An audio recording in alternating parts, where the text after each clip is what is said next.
Assalamualaikum warahmatullahi wabarakatuh.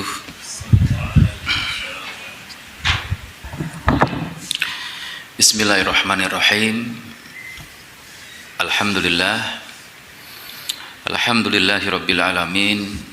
Hamdan katsiran thayyiban mubarakan fih, mubarakan alaih, kama yuhibbu rabbuna wa yardah. Wa nusalli wa nusallim ala nabiyyina wa rasulina Muhammadin wa ala alihi wa ashabihi wa man tabi'ahum bi ihsan ila yaumiddin. Qala Allah Ta'ala, a'udzu billahi minasyaitonir rajim.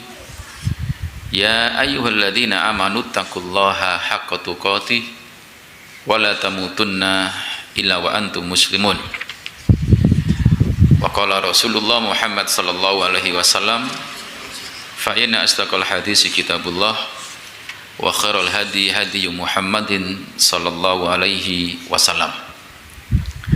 Allahumma salli wa sallim wa barik ala nabiyyina wa rasulina Muhammadin wa ala alihi wa ashabihi wa man tabi'ahum bi ihsan ila yaumiddin.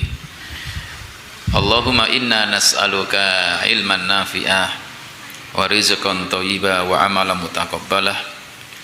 Allahumma anfa'na bima 'allamtana wa 'allimna ma yanfa'una wa zidna ilma. Allahumma amin ya rabbal alamin. Dumateng sedaya para bapak, ibu, ikhwan dan akhwati fillah, jamaah salat maghrib ingkang dimuliakan dening Allah. Syukur alhamdulillah kita panjatkan keharibaan Allah. Alhamdulillah alladzi bi nikmatihi tatimmu sholihat. Di kesempatan maghrib ini nggih mboten Jawa nggih. Alhamdulillah. Biasanipun ngrecek gremes utawi Jawa nggih. Alhamdulillah dalu menika Allah Subhanahu wa taala paring dumateng kula njenengan cuaca yang terang sehingga memudahkan saya njenengan untuk hadir di tempat yang mulia ini. Mudah-mudahan hadirnya kita senantiasa ditulis oleh Allah menjadi amal soleh yang diterima oleh Allah Subhanahu wa taala. Allahumma amin. Salawat dan salam tidak lupa mudah-mudahan terus tersampaikan dan tersurahkan untuk Nabi kita Muhammad sallallahu alaihi wasallam, keluarganya, sahabatnya beserta kaum muslimin yang terus mengamalkan dan menyebarkan sunnah-sunnahnya. Malam ini kita akan lanjutkan membahas kitab Al-Adabul Mufrad, meskipun sebenarnya konteksnya kurang sesuai dengan keadaan kita, karena ini masih berhubungan dengan masalah hamba sahaya. Tapi karena ini hadis Nabi ada dalam kitab kita, kita baca saja. Nanti mudah-mudahan ada faidah yang bisa kita ambil dengan konteks kekinian yang kita hidup di era 2025 ya. Nah, ini konteksnya nanti zaman dulu ketika ada perbudakan. Tapi tidak masalah, kita baca saja supaya kita pernah mendengar, karena ada hubungannya dengan ucapan abdi wa sayyidi. Nah, jadi ada bab la yaqulu abdi. Babnya itu janganlah mengucapkan abdi, hambaku. Nanti ada bab selanjutnya hal yaqulu sayyidi. Apakah boleh mengucapkan sayyidi? Nah, ini kita akan bahas ya, supaya kita faham, karena kadang kita sering menyebut Allahumma sholli wa sallim ala nabiyyina wa sayyidina Muhammad. Nah, apakah kemudian ini hanya untuk Nabi Muhammad atau boleh untuk Pak Zaman? Nah, Sayyidi Zaman, Sayyidku Pak Zaman, boleh nggak kira-kira? Nah, nanti kita bahas ya. Kan bisa konteks kekinian karena beliau juragan, punya anak buah. Bon. Halo Pak Zaman, hadir ya? Baik. Bon. Tengah ngantuk jenengan. Kita baca dulu hadisnya, nanti kita akan terangkan. Hadis di kitab saya nomor 209. Qala Imam Bukhari rahimahullah. Berkatalah Imam Bukhari rahimahullah, Haddatsana Muhammad ibnu Ubaidillah qala haddatsani ibnu Abi Hazim anil Ala an abihi an Abi Hurairah anin Nabi sallallahu alaihi wasallam qala la yakul ahadukum abdi amati kullukum abidullah wa kullu nisaikum imaullah wal yakul hulami jariyati wa fataya wa fatati. Hadis sahih rawahul Bukhari, juga hadis rawahu Muslim. Kata Imam Bukhari, mengabarkan kepada kami Muhammad ibni Ubaidillah. Kata beliau, mengabarkan kepada saya Ibnu Abi Hazim dari Ala, dari bapaknya, dari Abu Hurairah. Sahabat Abu Hurairah bercerita dari Nabi sallallahu alaihi wasallam, la yakul ahadukum, janganlah salah seorang di antara kalian mengucapkan kepada hambanya, artinya budaknya, abdi, amati, hei hambaku laki-laki, hei hambaku perempuan. Jangan, kata Nabi, jangan manggil hamba sahaya dengan ucapan abdi atau amati. Abdi untuk laki-laki, amati untuk perempuan. Jangan. Kenapa nggak boleh mengucapkan itu? Kullukum abidullah, karena kalian semua adalah hambanya Allah. Wa kullu nisaikum imaullah, dan setiap para wanita kalian itu hamba-hambanya Allah. Makanya kan ada hadis itu, la tamna'u ima Allahi masajidakum, gitu ya. Jangan kalian larang wanita-wanita kalian pergi ke masjid. Karena apa? Wanita-wanita kalian itu ima Allah, hambanya Allah semua.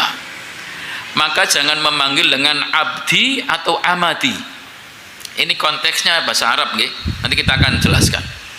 Wal yakul, tapi ucapkan gulami atau jariyati atau fataya wa fatati. Ini bentuk konteks bagaimana memanggil atau menyuruh mengucapkan. Nanti saya terangkan biar nggak salah paham. Pun, ini hadis pertama tentang nggak boleh melarang, nggak boleh kita mengucapkan kepada majikan seorang sayyid menyuruh hambanya jangan bilang abdi, hei hambaku, jangan. Ya, jadi jangan menyebut anak buahnya dengan kata-kata abdi, hambaku. Karena sesungguhnya semua kita adalah hambanya Allah. Yang boleh adalah apa tadi? Gulami atau jariyati. Kita lanjutkan, dia satu bab. Hal yakulu sayyidi, boleh nggak kita kemudian mengucapkan sayyidi, sayyidku, sayyid, kata-kata sayyid.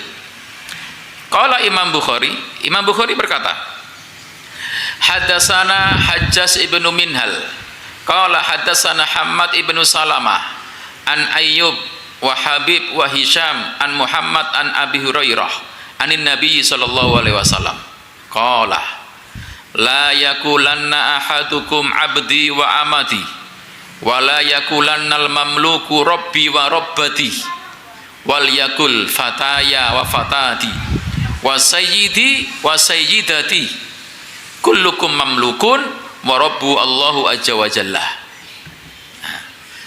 Dikatakan dalam hadis ini, kata Imam Bukhari, mengabarkan kepada saya Hajjaj ibnu Minhal, mengabarkan kepada saya Hamad ibnu Salamah, dari Ayyub, dari Habib, dari Hisham, dari Muhammad, dari sahabat Abu Hurairah, dari Nabi sallallahu alaihi wasallam. Kata Nabi, la yakulanna ahadukum, salah seorang di antara kalian janganlah mengucapkan kepada hamba sayanya abdi wa amati, hei hambaku laki-laki, hei hambaku perempuan. Jangan. Wala yakulannal mamluk, dan janganlah budaknya mengucapkan kepada sayyidnya robbi wa robbati. Jangan nyebut sayyidnya dengan robbi atau robbati, jangan. Wal yakul, tapi ucapkan fataya wa fatati wa sayyidi wa sayyidati. Kenapa demikian? Kullukum mamlukun, karena kalian semua itu adalah hambanya Allah.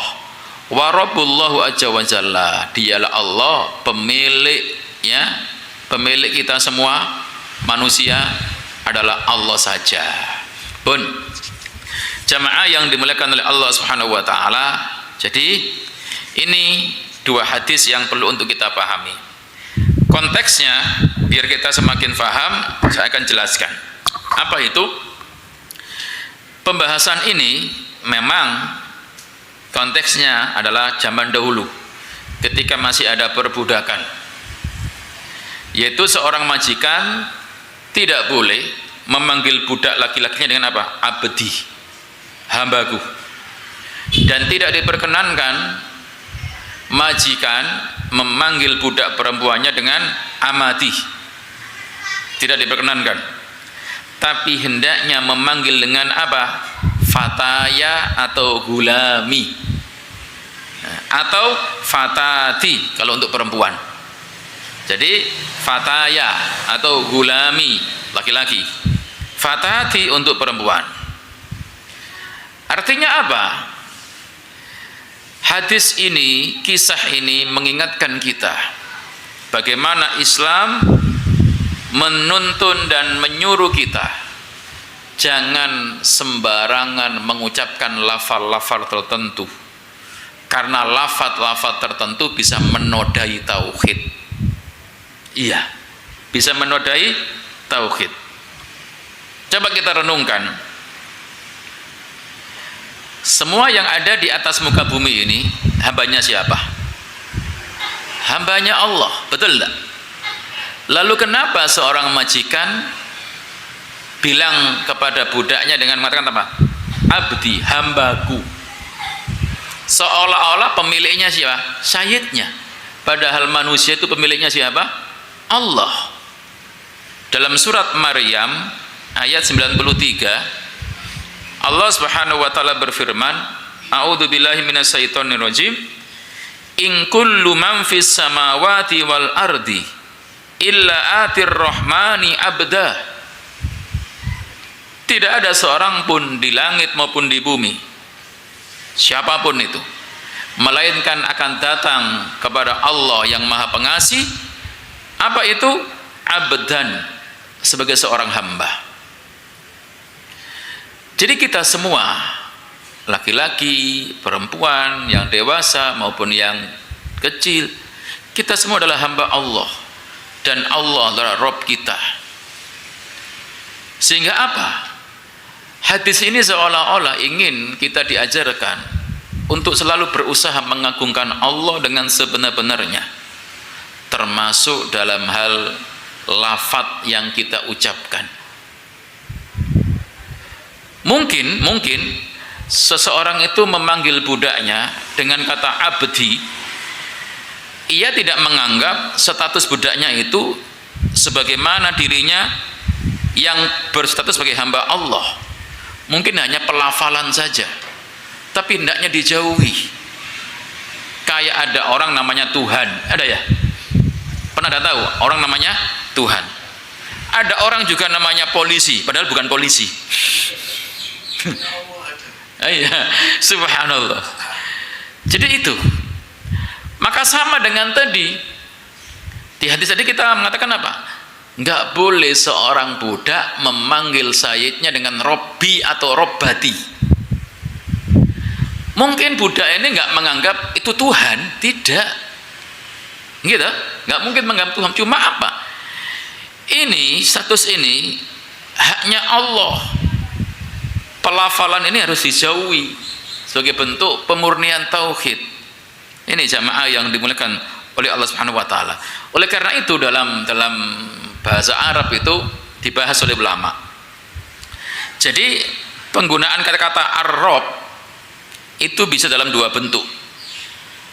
Pertama, kalau kata ar-Rabb secara mutlak ya, yang ada alif lamnya, kalau bahasanya dengan di Quran itu kan menunjukkan apa? Sang pemilik. Maka kalau itu nggak boleh kepada selain Allah, harus pada Allah yang hanya layak untuk Allah. Kalau ar-Rabb pakai alif lam. Lah, kemudian kedua, kata Rob nggak ada alif lamnya. Nah, ini beda dalam bahasa Arab. Yang bisa disandarkan kepada yang lain. Sehingga dalam hal ini kata Rob nggak ada alif lamnya jamaah. Ada beberapa kemungkinan. Tapi kalau alif lam terus ar-Rob, maka ini apa? Menunjukkan makna sang pemilik, yaitu yang hanya untuk Allah. Tapi kalau Rob nggak ada alif lamnya, maka bisa digunakan untuk manusia. Contoh apa Ustadz? Robbud dar, apa? Pemilik rumah. Robbul ibil, pemilik onta. Boleh nggak itu? Boleh, ya, boleh. Cuma, tapi kalau ketika menggunakan kata-kata alif lam, maka harus hati-hati. Ya. Kenapa demikian? Karena kata-kata ini sendiri pernah dikatakan oleh kakeknya Nabi. Siapa? Kakeknya Nabi siapa? Abdul Muthalib. Ketika hendak mengembalikan 200 ekor ontanya, ya, meminta kembali, maksudnya 200 ekor ontanya yang disita oleh Abroha. Masih ingat kisah Ashabul Fil? Abroha. Alam tara kaifa fa'ala rabbuka bi ashabil fil. Ini ada tafsirnya, ada kan? Bagaimana Abroha berkata kepada Abdul Muthalib waktu itu? Laqad kuntu a'jabani hina ra'aituka. Summa qad zahidtu fika hina kallamtani. Atukallimuni fi mi'atai ba'irin asabtuha laka. Wa tatruku baitan huwa dinuka wa dinu abaika qad ji'tu lihadmih la tukallimuni fihi. Kata Abroha waktu itu, awalnya aku sungguh kagum dengan penampilan dan wibawamu wahai Abdul Muthalib, tapi setelah kita berbicara, kesanku tentangmu menjadi berubah total. Pantaskah engkau meributkan 200 ekor onta yang telah kurampas darimu, sementara engkau tidak memperdulikan Ka'bah yang merupakan agama dan agama nenek moyangmu, padahal aku datang untuk merobohkannya. Maka Abdul Muthalib menjawab dengan tenang, inni ana rabbul ibil wa inna lil baiti rabban sayamna'uhu. Sesungguhnya aku hanyalah pemilik onta-onta itu, sedangkan Ka'bah mempunyai, ya, pemiliknya sendiri yang akan menjaganya. Lihat, Abdul Muthalib pakai kata-kata apa? Rabbul ibil. Maka di kalangan Arab tidak masalah. Bahkan lafaz semacam ini pernah Nabi sebutkan. Ya, apa contohnya? Suatu hari Nabi alaihissalatu wassalam, ya, ketika menyebutkan ada seseorang yang menemukan onta, maka Nabi berkata, malaka walaha ma'aha shiqa'uha wa khida'uha taridul ma' wa ta'kulu sajar hatta yalqaha rabbuha. Apa urusanmu dengan onta tersebut? Artinya, jangan kamu ambil onta temuan itu. Bukankah unta bisa minum dari persediaan air di punuknya, berjalan bebas ke sumber air, dan makan daun yang dia inginkan, pepohonan, hatta yalqaha rabbuha, sampai ketemu dengan pemiliknya. Jadi kata-kata Rabb di sini boleh disandarkan kepada selain Allah. Kata Rabb kepada selain manusia, dan Allah maka tidak mengapa. Cuma jamaah yang dimuliakan oleh Allah, kata Rabb itu sendiri kalau diidofakan kepada manusia, untuk hal ini ada dua kondisi. Ada yang boleh, ada yang nggak boleh. Ini terlalu dalam, ya. Nah, cuma saya sebutkan biar ngerti sedikit. Jadi contohnya jamaah, ketika bukan bentuk mukhotabah, bentuk kata ganti orang kedua, tapi bagi orang ketiga boleh. Jadi bukan untuk orang yang kedua, tapi untuk orang ketiga boleh. Contoh, Al-Hasanu Rabbu Khalidin. Coba, Al-Hasanu Rabbu Khalidin. Apa maksudnya? Hasan adalah majikannya Khalid. Boleh nggak? boleh. Meskipun ada silang pendapat di kalangan ulama ini, tapi boleh. Buktinya Nabi pernah menyebutkan ketika tanda kiamat. Apa itu? Antalidal amatu robbataha. Pernah dengar? Di antara tanda kiamat apa? Apabila seorang budak wanita melahirkan tuannya. Kata-kata rob untuk orang ketiga boleh. Sama dengan perkataan Nabi Yusuf ketika di penjara. Surat Yusuf ayat 42. Udkurni inda rabbika. Coba, udkurni inda rabbika. Terangkan, sebutkan keadaanku, tentangku di sisi Tuanmu. Tuanmu, bukan Tuhan ya, Tuanmu, rabbika. Untuk orang ketiga. Maka tidak mengapa. Lah, tetapi mohon maaf, jika bentuk mukhotabah untuk kata ganti orang kedua, maka inilah pembahasan kita tadi. Seorang majikan bilang kepada budaknya, wahai abdi, wahai budak laki-lakiku, wahai amati, nggak boleh.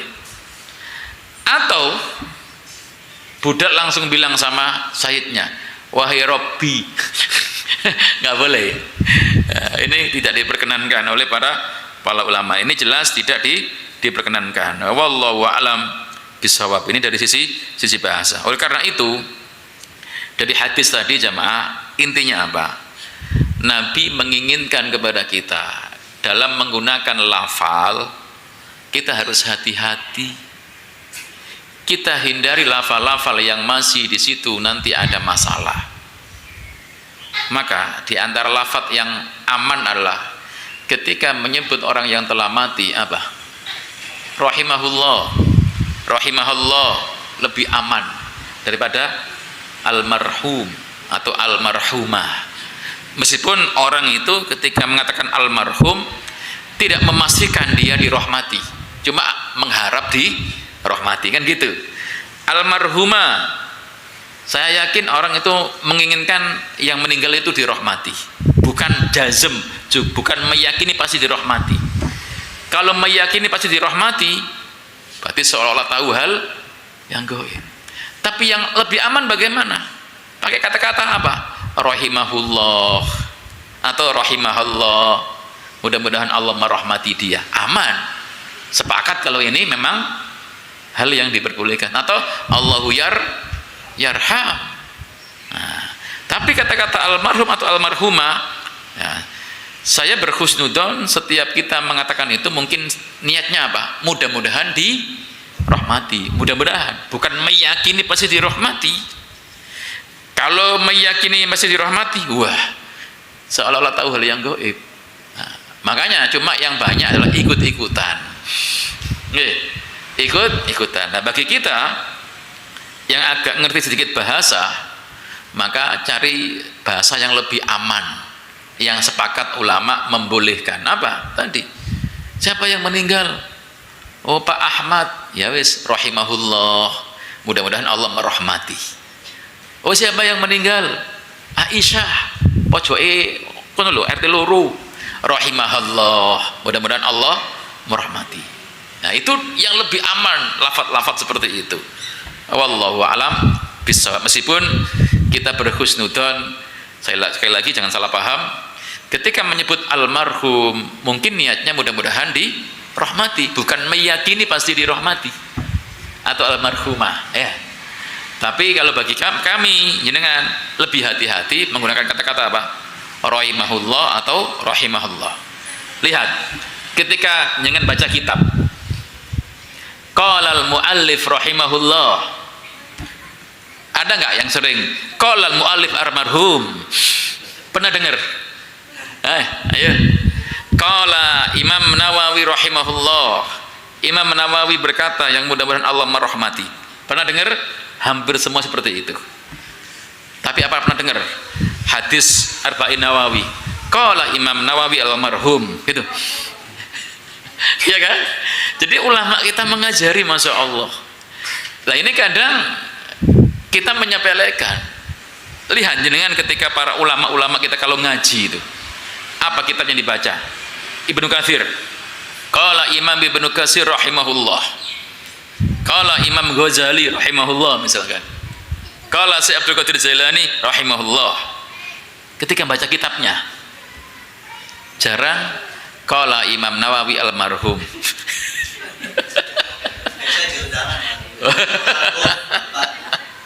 Ya, yang kami maksud bagaimana ulama ketika baca kitabnya. Ayo. Nah, itu. Bon, paham maksud sini? Hah? Orang biasa almarhum. Iya, gitu ya. Berarti kalau ulama rahimahullah gitu. Apa bedanya? Bon. Ini kami mengangkat ini supaya kita hati-hati ketika mengucapkan, ya, bukan menyalahkan ya, hati-hati. Saya yakin, saya berhusnudon, saudara-saudara kita itu ketika menyebut almarhum atau almarhumah, inginnya apa? Supaya dirahmati. Karena nggak boleh memastikan dirahmati. Siapa yang tahu? Ketika ada orang yang nggak pernah sholat, terus meninggal, telah meninggal almarhum Muhammad, tapi nggak pernah sholat, gimana? Berani jenengan meyakini kalau dirahmati? Nah, tapi kan mungkin almarhum Muhammad maksudnya apa? Mudah-mudahan dirahmati, itu mungkin maksudnya lah. Cuma bagi kami jenengan kalau ingin hati-hati, lafadznya aja diganti yang lebih aman, apa? Rahimahullah atau rahimahullah, mudah-mudahan Allah merahmati, karena kita nggak tahu, kita ingin dirahmati pun. Sama dengan ketika menyebut sahabat-sahabat Nabi. Ayo, ada nggak almarhum Abu Bakar? Tapi apa? Radhiyallahu an. Ya, kalau sekelas sahabat Nabi pun. Jadi maksud kami, monggo mengganti lafal-lafal yang kadang kita masih syak, masih ada beberapa kemungkinan. Cari lafal-lafal yang lebih aman. Termasuk tadi yang saya sebutkan. Di sini khususnya tadi jangan menyebut abdi atau amati, jangan, atau ketika budak bilang sama sayyidnya robbi robbati, jangan, tapi ucapkan gulami wafatati. Nah ini sama, bisa dipahami nggih? Jadi ucapan-ucapan itu harus kita berusaha hati-hati. Lah bagaimana dengan menyebutkan sayyid? Nah pun jamaah yang dimuliakan oleh Allah, betul memang Allah itu sayyid. Nah di hadis 211 ada di sini, saya baca hadisnya. Qala Imam Bukhari rahimahullah, hadatsana Musaddad qala hadatsana Bisr ibnu Mufaddal qala hadatsana Abu Maslama an Abi Nadrah an Mutarrif qala Abi intolaktu fi wafdi Bani Amir ilan Nabi sallallahu alaihi wasallam faqalu anta sayyiduna qala as-sayyidu lillah atau as-sayyidullah qalu wa afdaluna fadlan wa a'dhamuna taulan qala faqal qulu biqaulikum wa la yastajyannakum syaiton. Kalau hadis 210 dikatakan kita nggak boleh mengatakan kepada majikan saya robbi wa robbati. Terus kemudian budak nggak boleh nyebut apa robbi wa robbati, tapi boleh fataya wa fatati, sayyidi wa sayyidati, itu boleh. Cuma di hadis 211, nah ini seolah-olah gak boleh. Langsung saja dari Mutarrif, dia berkata dari bapak saya pernah bersama utusan dari Bani Amir menemui Nabi SAW. Faqalu, waktu itu kami berkata, anta sayyiduna, ya Rasulullah, anta sayyid kami. Nabi bilang, as-sayyidullah, sayyid itu hanya Allah. Qalu, mereka para sahabat, Nabi mengatakan, wa afdaluna fadlan, anda yang paling utama keutamaannya dan paling agung. Nabi bilang, qulu biqaulikum, ucapkanlah dengan ucapan kalian yang biasa saja. Wala yastajriyannakumus syaiton, jangan sampai setan menguasai kalian mengucapkan kata-kata yang justru itu mengagungkan berlebihan. Lah, sekarang pertanyaannya, boleh enggak kata-kata sayyid disematkan kepada selain Allah? Ayah, boleh enggak kira-kira jamaah? Maka jawabannya adalah boleh. Boleh. Ya.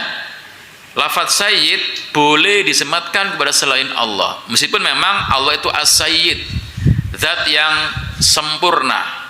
Karena di antara makna as-sayyid itu apa? As-somad. Allah adalah sayyid yang paling sempurna kemuliaannya. Lah, di Al-Qur'an sendiri bagaimana Allah Subhanahu wa taala bercerita tentang Nabi Yahya. Silakan dibuka coba. Surat ketiga ayat 39 Al-Imran. A'udzu billahi minasyaitonir rajim. Fanadzathul malaikah wa huwa qa'imun yusalli fil mihrab annallaha yubashshiruka bi Yahya musaddiqan bi kalimatin minallah wa sayyidan wa hasuran wa nabiyyan minas salihin. Fanadatul malaikah, kemudian para malaikat memanggilnya, itu Zakaria. Wa huwa qa'imun yusalli fil mihrab, ketika Nabi Zakaria salat dalam mihrabnya. Jadi ketika Nabi Zakaria berdiri dalam mihrabnya, maka malaikat berkata, annallaha yubashiruka bi Yahya. Wahai Nabi Zakaria, Allah menyampaikan kabar gembira kepadamu dengan apa? Kelahiran Yahya. Musaddiqan bi kalimatin minallah, yang Yahya itu membenarkan sebuah kalimat atau firman dari Allah. Wa sayyidan, lihat, dan dia sayyid, dia itu panutan. Wa hasur wa nabiyya minas solihin, berkemampuan menahan diri dari hawa nafsu, dan dia seorang nabi dan di antara orang-orang yang soleh. Allah menyebut Nabi Yahya dengan apa? Sayyid. Berarti boleh. Bahkan Nabi sendiri berkata, ana sayyidu waladi Adam yaumal qiyamah, saya ini sayyidnya, pemimpinnya anak cucu Adam pada hari kiamat kelak, tapi aku gak sombong. Nabi pernah berkata tentang Hasan Husain, pernah saya bahas ini, Al Hasan wal Husain sayyidah sababil ahlil jannah. Hasan Husain adalah dua anak, dua sayyid, dua pemimpin, pemuda penghuni surga. Nabi melabeli dirinya dengan sayyid. Nabi menyebut Hasan Husain pemimpin pemuda ahli surga. Nah, kemudian sekarang coba ini kita renungkan. Makanya kata-kata sayyid ini jemaah boleh digunakan untuk selain Nabi. Makanya menurut jenengan saya tanya, lebih mulia mana menyebut Sayyidina Muhammad dengan Nabiyina Muhammad dan Rasulina Muhammad? Lebih mulia mana? Lebih mulia Nabiyina wa Rasulina Muhammad. Kalau untuk Sayyidina Muhammad, kata Sayyid boleh untuk selain Nabi Muhammad. Sayyidina Abu Bakar As-Siddiq, lihat ketika taraweh, Khalifatul Ula, sinten? Sayyidina Abu Bakar As-Siddiq. Khalifatul Tsani siapa? Sayyidina Umar bin Khattab. Berani enggak? Khalifatul Ula, Nabiyina Abu Bakar As-Siddiq. Berani? Khalifatul Tsani, Rasulina Umar bin Khattab. Berani? Enggak berani. Berarti kata Sayyid boleh untuk Nabi, boleh untuk selain Nabi. Maka kalau jenengan ingin mengagungkan Nabi, lebih pilih yang lebih baik apa? Allahumma sholli wa sallim ala nabiyyina Muhammad. Allahumma sholli wa sallim ala rasulina Muhammad. Meskipun boleh Allahumma sholli wa sallim ala sayyidina Muhammad, boleh. Tapi lebih baik rasulina wa nabiyina. Kenapa? Karena ini khusus untuk beliau. Lihat hadis Ibnu Majah. Nabi pernah menyebut tentang Abu Bakar dan Umar dengan kata-kata sayyid. Lihat, nah, ini biar kita paham. Nabi pernah menyebut Abu Bakar dengan sayyid, Umar dengan sayyid. Lihat, ini untuk paham kita. Nabi pernah berkata, Abu Bakrin wa Umaru sayyidah kuhuli alil jannah minal awwalina wal akhirin. Abu Bakar dan Umar adalah sayyid, pemimpin orang-orang dewasa penduduk surga dari golongan yang terdahulu maupun yang terakhir, ilan nabiyyin wal mursalin, kecuali para nabi dan rasul. Nabi menyebut Abu Bakar dengan apa? Sayyid. Umar sayyid. Maka boleh menyebut Sayyidina Abu Bakar, boleh. Sayyidina Umar, boleh. Tapi kita nggak akan berani Nabiyina Abu Bakar, Rasulina Abu Bakar, nggak berani kita. Karena bukan Nabi, bukan Rasul. Beliau ini Abu Bakar, Umar, apa? Sayyidah, karena dua. Sayyidah kuhuli alil jannah minal awal wal akhiri, pemimpin orang-orang dewasa penduduk surga dari golongan terdahulu maupun yang terakhir. Sampai sini paham jamaah? Jadi kata-kata sayyid boleh untuk selain siapa? Nabi. Berarti kalau jenengan ingin milih yang terbaik, milih yang mana? Allahumma sholli wa sallim ala sayyidina Muhammad apa Allahumma sholli wa sallim ala nabiyina Muhammad?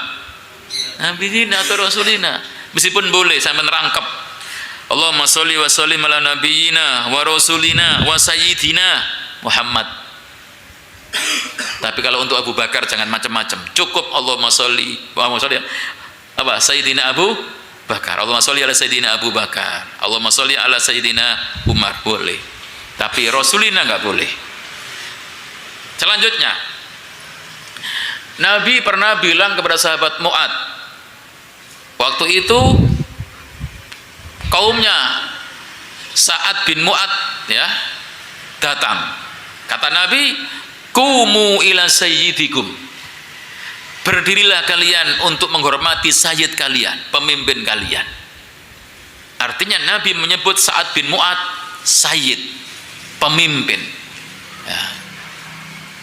Kemudian Nabi berkata kepada Sa'ad bin Ubadah, "Isma'u ila ma yaqulu sayyidukum." Dengarkanlah apa yang telah dikatakan oleh sayyid kalian, pemuka kalian.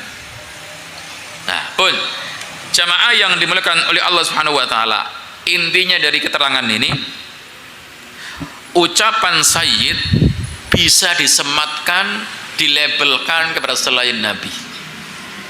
Maka saya bilang, "Qumu ila sayyidikum Pak Zaman." Boleh. Berdirilah kalian untuk sayyid kalian. Majikan kalian datang, siapa? Pak Zaman datang, boleh. Menyebut Pak Zaman dengan sayyid itu boleh. Makanya orang-orang Mekah ketika yang tua-tua disebut apa? Sayyid, sayyid. Tuan, tuan, majikan, majikan, boleh. Tapi nggak ada rasul, rasul nggak ada. Nabi, nabi nggak ada. Nah, dari sini Anda akan paham. Maka lafadz sayyidina, sayyidnya kami maksudnya, itu boleh untuk selain Nabi. Makanya Abu Bakar As-Siddiq kita bilang apa? Ya, mudah-mudahan ridho Allah untuk Sayyidina Abu Bakar As-Siddiq, Sayyidina Umar, Sayyidina Utsman, Sayyidina Ali radhiyallahu anhum, boleh. Tapi kalau untuk nabiyina, rasulina, enggak boleh selain Nabi Muhammad sallallahu alaihi wasallam. Pun intinya, nah sekarang kita ambil kandungan hadis tadi. Pertama, nggak boleh mengatakan abdi atau amati. Ketika dia seorang majikan, nggak boleh nyebut anak buah dengan abdi atau amati, nggak boleh. Karena kita semua adalah hambanya Allah. Tapi boleh dengan kata-kata yang lain. Kedua, larangan bagi budak untuk menyebut tuannya dengan sayyidi, Robbi, maaf, Robbi. Nggak boleh seorang hamba sahaya manggil majikan dengan Robbi, nggak boleh. Termasuk gini, abdi, hidangkan makanan untuk Robmu, nggak boleh. Hidangkan makanan untuk Robmu, maksudnya apa? Jaraganmu, nggak boleh.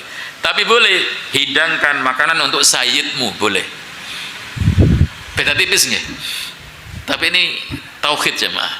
Biar kata-kata kita selamat dari tauhid. Kenapa? Karena penghambaan itu harus kepada Allah, bukan kepada majikan. Kemudian dianjurkan bagi majikan kalau memanggil budaknya dengan kata-kata apa? Fataya atau gulami. Fataya atau gulami, bukan abdi atau amati. Lah budak memanggil tuannya, majikannya boleh dengan sayyidi atau maulaya. Mungkin Anda asing ini. Sayyidi itu bagi laki-laki. Maulaya juga boleh. Ya, saya nggak boleh tadi robbi atau robbati.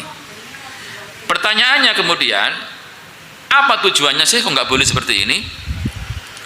Tujuan dari anjuran di atas adalah untuk mengamalkan tauhid semurni-murninya supaya kita selamat sampai dalam hal ucapan.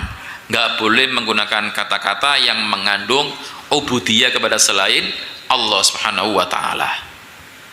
Di sisi yang lain ini menunjukkan apa? Jangan kemudian kita berlebih-lebihan memuji yang itu nggak layak untuk dipuji. Kata-kata Robbi itu sangat bagus hanya untuk Rob Allah, karena dialah Allah pencipta, pemilik, pengatur alam. Maka nggak boleh berlebih-lebihan memanggil dengan kata-kata itu. Termasuk apa?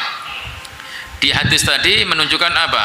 Bagaimana Islam mengarahkan kepada kita tatkala berbicara harus dipikir dulu, jangan sembarangan. Orang Jawa bilang jangan ceplas-ceplos, mungkin khawatir menyesal akhirnya. Banyak orang ketika awal-awalnya ceplas-ceplos dilaporno menyesal ya, aduh khilaf saya khilaf, tadi kemana sampean ya, subhanallah. Banyak yang seperti itu sampai gara-gara pager di lautan itu ya, banyak yang ceplas-ceplos ya. Kemudian apa itu an-nahyu anil alfatil lati tuhimus syirk, larangan lafaz-lafaz yang nanti bisa mengarah kepada kesyirikan ya. Wallahu a'lam bissawab. Sekali lagi, al-amru bi ikhtiyaril alfat, harus memilih ya, perintah untuk memilih kata-kata yang baik. Ya, makanya saya jenengan mohon maaf harus hati-hati dengan lisan kita. Termasuk apa? Husnul adab fi ikhtiyaril alfat walladhi yasluhu minha walladhi la yasluh. Kita harus adabnya itu yang baik, termasuk dalam memilih kata-kata, mana yang boleh, mana yang tidak boleh. Makanya nafsu ini harus kita kontrol jemaah. Kadang orang kalau sudah dikuasai nafsu, masya Allah, sing ngaji, sing sholat 5 waktu lali ya, kayak nggak ngaji, meso, halo, kata-kata jelek, kebun binatang, medal. Aku digarai ya Ustadz, wah itu masalahnya. Maka nafsu harus ditundukkan. Jangan sampai nafsu menguasai diri kita yang akhirnya lisan kita keluar kata-kata yang jelek, yang kotor, yang seolah-olah ngapunten saya jenengan seperti lupa dengan ilmu dan ngajinya kita. Allahul musta'an. Hanya kepada Allah kita meminta tolong. Ya, wallahu a'lam bissawab. Taib. Jamaah yang dimuliakan oleh Allah Subhanahu wa taala, yang selanjutnya. Babun ar-rajulu ra'in fi ahli. Bab laki-laki itu adalah pemimpin di dalam rumah tangganya. Ini penting untuk para suami-suami ini. Hadisnya ada 2. Saya baca dua-duanya karena satu paket. Hadis 212 dalam kitab Al-Adabul Mufrad. Hadatsana Arim qala hadatsana Hammad ibnu Zaid an Ayyub an Nafi an Ibni Umar qala qala an-nabiy sallallahu alaihi wasallam kullukum ra'in wa kullukum mas'ulun an ra'iyatihi fal amiru ra'in wa huwa mas'ulun war rajulu ra'in ala ahlihi wa huwa mas'ulun wal mar'atu ra'iyatun ala bayti zawjiha wa hiya mas'ulatun ala wa kullukum ra'in wa kullukum mas'ulun an ra'iyatihi. Sering kita sampaikan ini, tapi nggak apa, kita ulang saja, langsung saja dari sahabat Ibni Umar. Kullukum ra'in, setiap kalian adalah pemimpin. laki-laki maupun perempuan adalah pemimpin. Paling tidak kita itu memimpin diri kita sendiri. Yang belum nikah mimpin dirinya sendiri. Yang sudah nikah lebih-lebih dirinya sendiri harus dia pimpin. Wa kullukum mas'ulun an ra'iyatihi. Dan setiap kalian pemimpin akan dimintai tanggung jawab atas yang dia pimpinnya. Bagaimana tubuhnya, bagaimana matanya, bagaimana tangannya, bagaimana telinganya, untuk apa itu? Akan ditanyai oleh Allah Subhanahu wa taala nanti, tanggung jawabnya untuk apa? Gak bisa diwakilkan seorang pun.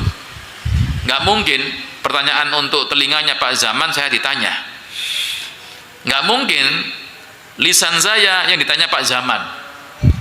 Masing-masing tanggung jawab dengan sendiri-sendiri. Fal amiru ra'in wa mas'ulun. Dan pemimpin pemimpin masyarakat akan ditanya tentang kepemimpinannya. 5 orang yang dia pimpin, 10 orang yang dia pimpin, 30 orang akan ditanya. Makanya ada hadis Nabi, siapa aja orang yang diamanai jadi pemimpin, ketika dia mati menipu rakyatnya, maka bisa jadi dia akan tidak masuk surga. Menipu rakyatnya 10 aja misalkan, apalagi satu negara.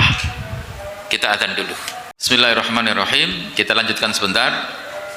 Fal amiru ra'in wa huwa mas'ulun. Amir, ya, orang yang diamanai urusan masyarakat, dia memimpin masyarakat, maka dia akan ditanyai tentang kepemimpinannya dia ketika memimpin masyarakat. Warrajulu ra'in ala ahlihi wa huwa mas'ulun. Dan laki-laki adalah pemimpin di keluarganya, maka dia akan ditanyai tentang kepemimpinannya itu. Wal mar'atu ra'iyatun ala baiti zawjiha wa hiya mas'ulatun. Seorang wanita adalah pemimpin dalam rumah suaminya dan dia akan ditanya tentang itu. Ala wa kullukum ra'in, ketahuilah kalian semua adalah pemimpin, wa kullukum mas'ulun an ra'iyati, dan setiap pemimpin akan dimintai tanggung jawab atas yang dia pimpinnya. Taib, hadis terakhir ini penting saya sebutkan karena banyak di antara pemimpin itu lupa dengan hadis ini. Singkatnya, saya nggak akan baca dari awal. Dari Sulaiman Malik bin Huwairis, kata dia, atainan nabiyah wa nahnu sababatun mutaqaribun. Kata Malik bin Huwairis, kami pernah menemui Nabi, dan waktu itu kami ini anak-anak muda yang sebaya umurnya, Fa'aqamna indau isrina lailatan. Terus kami bersama Nabi selama 20 malam belajar Islam, belajar agama. 20 malam. Kalau sekarang namanya diklat, daurah. Cari ilmu bersama Nabi. Jadi ustadznya Nabi, pesertanya siapa? Anak-anak muda. Berapa? 20 malam. Fadhanna anna istahaina ahlina. Maka tatkala Nabi melihat kami ini seolah-olah rindu dengan keluarga kami, karena kami mencintai keluarga kami. Fasa'alana an man tarokna min ahli fi ahlina. Maka beliau bertanya kepada kami tentang siapa saja yang kami tinggal dari keluarga kami. Fa'ahbarnahu, maka kami kabarkan keluarga kami. Wa kana rafiqan rahiman. Dan kata Malik bin Huwairis, Nabi itu orang yang sangat lemah lembut, sangat penyayang. Tahu kalau kami sudah kangen sama keluarga, 20 malam ngaji bersama Nabi, Nabi bilang apa? Irji'u ila ahlikum. Sekarang kalian pulang menuju keluarga kalian. Tapi lihat, ini penting. Fa'allimuhum. Ajari mereka keluarga kalian ilmu yang kalian dapat. Inilah laki-laki, Pak. Tek mari ngaji ojo digawe dhewe. Ilmu ini harus kepada siapa? Nyampe kepada istri. Ini para sahabat. Ngaji 20 malam, apa kata Nabi? Irji'u ila ahlikum fa'allimuhum. Pulang kalian menuju rumah kalian, ajari mereka ilmu yang kami ajarkan. Wamuruhum, perintahkan mereka itu. Kemudian Nabi menekankan satu hal yang penting. Lihat, wasallu kama ra'aitumuni usolli. Terus sholatlah kamu bersama mereka sebagaimana kalian melihat aku sholat. Fa idza hadaratis sholah, ketika sudah waktu sholat datang, fal yu'adzin lakum ahadukum, maka hendaknya salah seorang di antara kalian berazan, wal ya ummakum akbarukum, dan ketika semua sama levelnya, suruh di antara mereka yang paling tua, paling banyak umurnya untuk mengimami. Bukan paling besar. Kalau paling besar apa? Paling gemuk berarti. Bukan. Yang akbar itu apa? Yang kabirusin, yang umurnya lebih. Contoh, Mas Najib sama beliau lebih tua mana kira-kira? Nah, podo apalan Quran 30 juz misalkan. Halo, 30 juz. Hadisnya podo. Bukhari khatam. Akhir awal ke. Sama-sama gitu, yang paling berhak untuk ngimami siapa? Yang paling tua. Kalau sama-sama levelnya sama. Lah, ini hadisnya penting. Cuma karena waktunya sudah isya, saya nggak akan perpanjang. Intinya apa? Kewajiban laki-laki itu bukan hanya ngasih nafkah. Halo, bukan hanya ngasih nafkah, tapi apa?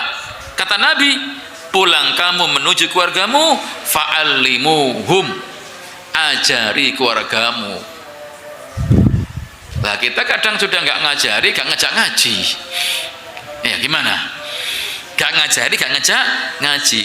Sudah jauh dengan ini. Makanya kadang jenengan ngulon, istri kemana? Ngetan ya. Insya Allah boten lah. Ngulon yang ngulon. Soalnya katut sampean, insya Allah ya. Gak katut katanya belonjo. Jadi ilmu yang kita dapat, kita transfer. Meskipun enggak semuanya, inti-intinya saja.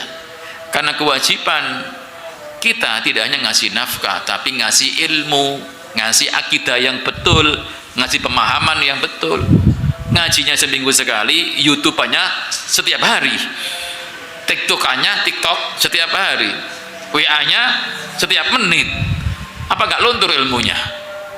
Apalagi yang punya televisi, waduh, ada drakor, ada India, macam-macam, virusnya akeh. Sehingga apa? Kadang tergoyahkan dengan macam-macam ya. Pun. Terus apa? Sholat. Nah ini penting. Sholat jangan sampai kita remehkan. Kita sholat kayak sholatnya Nabi. Terus apa? Ajari keluarga kita sholat. Makanya Nabi mengatakan kalau ada anak kita umur 10 tahun nggak sholat, pukul untuk mendidik. Nggak boleh kemudian bahasa kita itu meremehkan itu. Mukul itu untuk apa? Mengingatkan, bukan untuk menyiksa. Pun intinya apa? Bagaimana para nabi, termasuk Nabi Muhammad, sangat menghormati anak-anak muda. Lihat, anak muda 20 hari ngaji sama Nabi dilayani. Daurah 20 hari ini. Kedua, bagaimana Nabi memberikan taujih, pengarahan untuk anak-anak muda yang dapat ilmu. Pulang kalian, ajari keluarga kalian. Ajari keluarga kalian, istri kalian, anak kalian, ajari. Gak boleh dibiarkan begitu saja. Kemudian yang selanjutnya apa? Anjuran untuk adzan ketika sholat. Kemudian terakhir karena terbatas waktunya, takdimul akbari fil imamah indat tasawi fi syurutil imamah. Mendahulukan yang paling tua dalam mengimami sholat ketika sama-sama syaratnya layak untuk ngimami sholat. Maka terakhir pentingnya ilmu. Maka ngaji itu penting. Yang nggak ngaji supaya dapat ilmu kita transfer. Nah kita ini tugasnya transfer. Paling enggak jangan pulang sampaikan, dek tadi ngajinya bab ini, dek ngajinya bab ini, dek. Paling enggak seperti itu. Jangan sampai kita ngaji tapi istri kita tidak paham dengan apa yang kita kaji. Demikian secara singkat, karena waktunya sudah isya, kita buka tanya jawab. Monggo mungkin ada yang bertanya, kami semoga akan. Wallahu alam bisawab.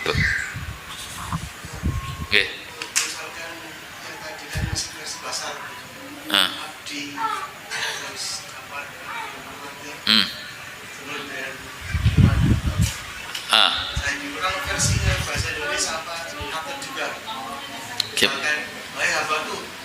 Oh iya. Nah, betul. Jadi Ucapan-ucapan tadi memang dalam bahasa Arab. Tapi ketika kita translate ke bahasa Indonesia, ya kita hindari. Hei hambaku kesini yo, jangan. Karena kita semua adalah hambanya Allah. Jadi abdi, hambaku, nggak boleh, dihindari saja. Kita lebih baik apa? Manggil namanya untuk memuliakan. Hei fulan bin fulan kesini, bukan hei hambaku. Dalam memanggil, nah, kan ada wala tanah baju bil alqab.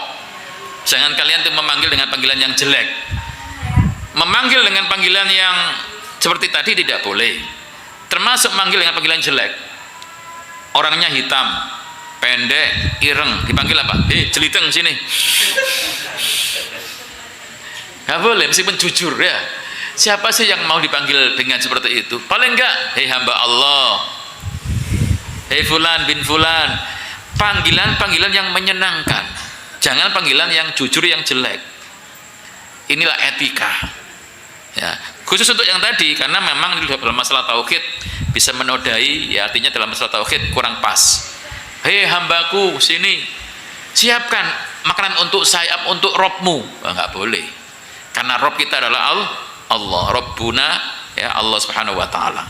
Jadi secara bahasa Indonesia ya memang nggak boleh juga, kita hindari kata-kata itu. Meskipun ini ketika ada perbudakan, lah apalagi nggak budak. Jangan, saya punya anak buah, Pak Zaman anak buah saya bilang, hei hambaku sini. Jangan, bukan apa-apa kok hambaku. Kita semua adalah hambanya Allah. Kita lebih baik bilang, Pak Zaman sing ganteng monggo ke sini gitu ya. Wallahu a'lam bissawab. Jazakallahu khair Ustaz. Monggo. Sekarang ini lagi marah tentang kalau berdoa jangan ragu-ragu. Jangan mempunyai perasaan ragu atau kata-kata yang ragu. Contohnya gimana? Ya Allah, kabulkanlah kalau engkau mau gitu. Kata-kata ragu-ragu diantaranya itu mudah-mudahan itu. Itu loh kan deh. Gimana maksudnya mudah-mudahan gimana? Kayak mudah-mudahan kau beri saya ini rezeki yang banyak.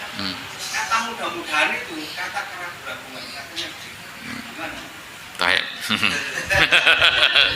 Berarti jawabannya semoga. Baik.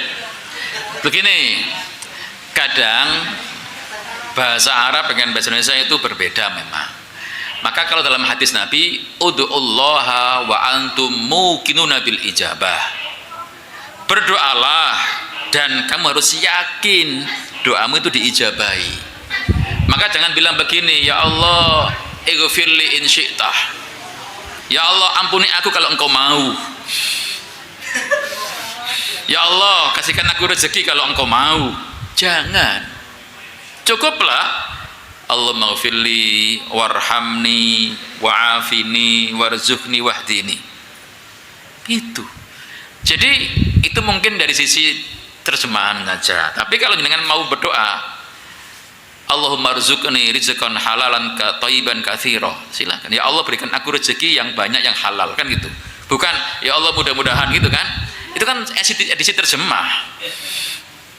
Maka jangan kalau baca pakai doa pakai Indonesia apa Arab. Berarti ya Allah berikan aku rezeki yang banyak, boleh. Jangan mudah-mudahan, berikan. Pagi ketika jangan habis sholat subuh apa yang dibaca? Allahumma inni as'aluka ilman nafi'ah wa rizqan thayyiba wa amalan mutaqabbala. Apa artinya?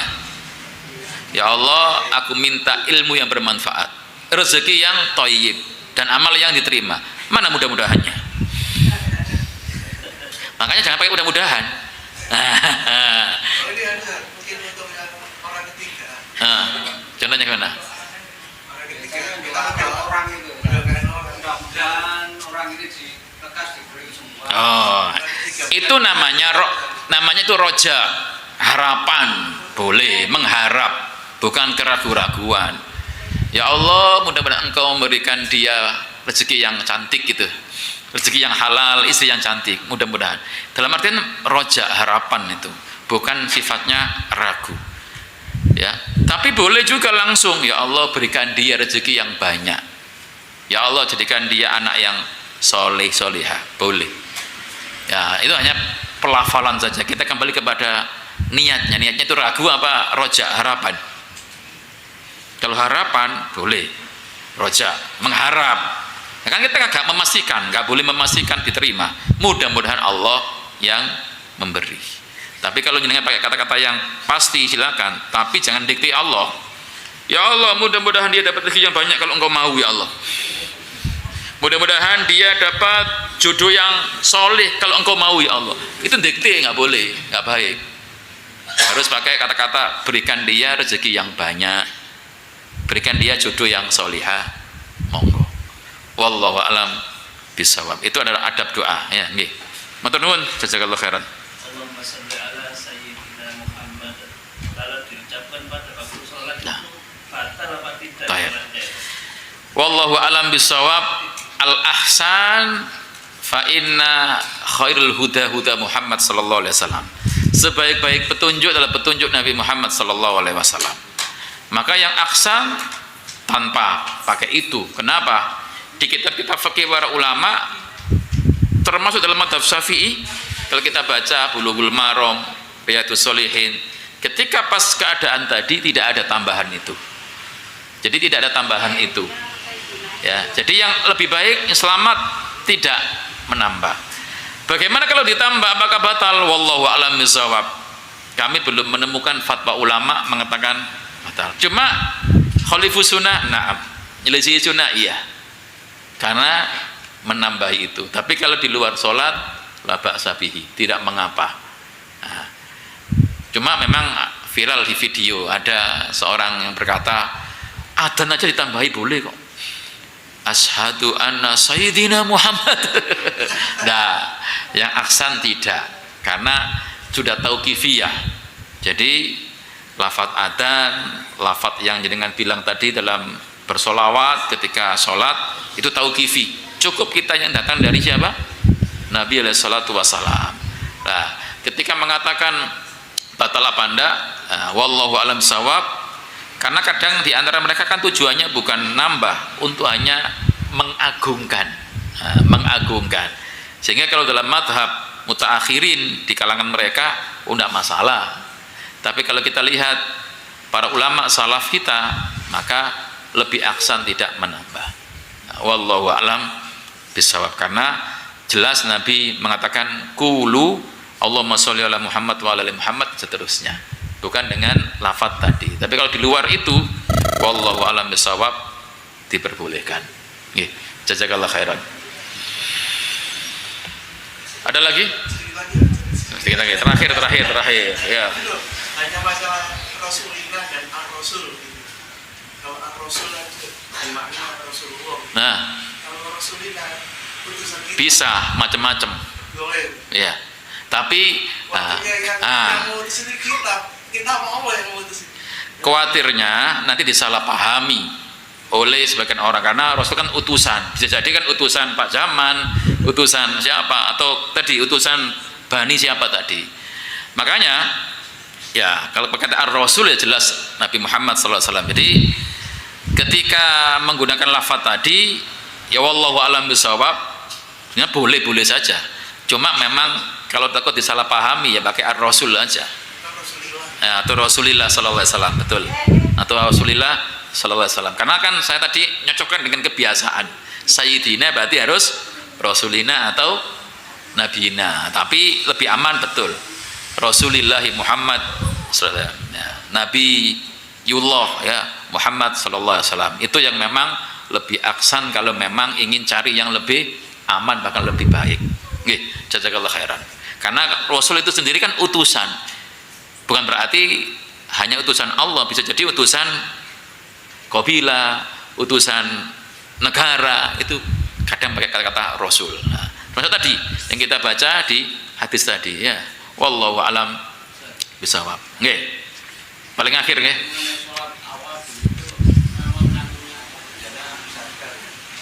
Baik. Saya tanya dulu, apa awabin itu? Salat awabin yang sahih adalah salat duha. Bukan salat antara maghrib dan isya. Ada dalam kitab para ulama tapi hadisnya didhaifkan. Jadi salat awabin, Nabi mengatakan salatul awabin ay salatul duha. Salat duha itu yang hak. Adapun yang tadi ba'dal maghrib hatal isya boleh salat sunnah mutlak boleh. Tapi penamaan itu hadisnya didhaifkan.